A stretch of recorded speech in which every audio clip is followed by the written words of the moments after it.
Chapter 3, 20 FM, 101, May 2025, Critical Thinking and Decision Making. When we task junior leaders with a mission, for instance, to take the high ground at dawn, the expectation is that they will accomplish the task. Exactly how they do it is up to them. This comes with added risk and less control, but it makes us smart, agile, and durable. As an example, take Sergeant Curtis Cullen and his Rhino cutter, struggling to fight through the 15-foot hedgerows in the villages in Normandy, American. Soldiers experimented with explosives and dozer tanks, but both attracted German artillery strikes.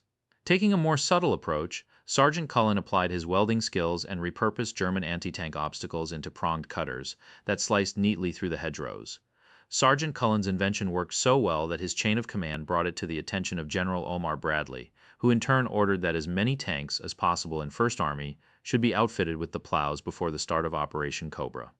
In the end, nearly 60% of the unit acquired the device. This innovation, coupled with the element of surprise, helped collapse German defenses in Normandy and earned Sergeant Cullen the Legion of Merit. Though mission command is how we aim to lead in the Army, it is not an entitlement. Leaders at every level should remember this. Junior leader autonomy is granted based on their proven competency and the trust they have built. Some young leaders deserve significant autonomy and will use it to make the unit better, stronger, and more lethal. Others need more supervision or more time to mature. Leadership means knowing your people, their strengths and shortcomings, and a leader, 1 May 2025 FM, 121, where to invest your own energy and presence to help your subordinate leaders. Succeed leaders that do this well can build highly effective units. Inspirational leadership. In the Army, we emphasize teaching leadership, but it is still difficult for individuals to master. As a result, you will encounter many leaders, both good and bad. You can learn from all of them. Some of the lessons will be concrete, others subtle, and some will not reveal themselves to you until months or even years later. But one of the most important insights you will gain from the leaders you meet is how they influence. Do they lead through intimidation or through empathy and inspiration? In the Army, we expect our leaders to get results by cultivating a respectful, team-oriented, and motivated culture.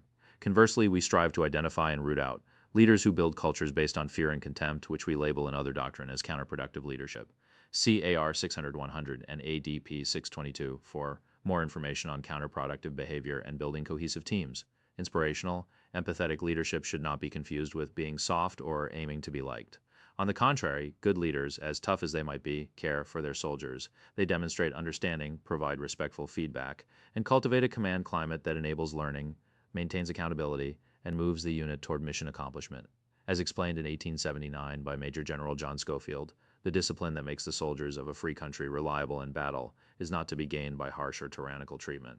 On the contrary, such treatment is far more likely to destroy than to make an army. It is possible to impart instruction and to give commands in such a manner and such a tone of voice to inspire in the soldier no feeling but an intense desire to obey, while the opposite manner and tone of voice cannot fail to excite strong resentment and a desire to disobey. The one mode or the other of dealing with subordinates springs from a corresponding spirit in the breast of the commander. He who feels the respect which is due to others cannot fail to inspire in them regard for himself, while he who feels and hence manifests disrespect towards others, especially his inferiors, cannot fail to inspire hatred against himself.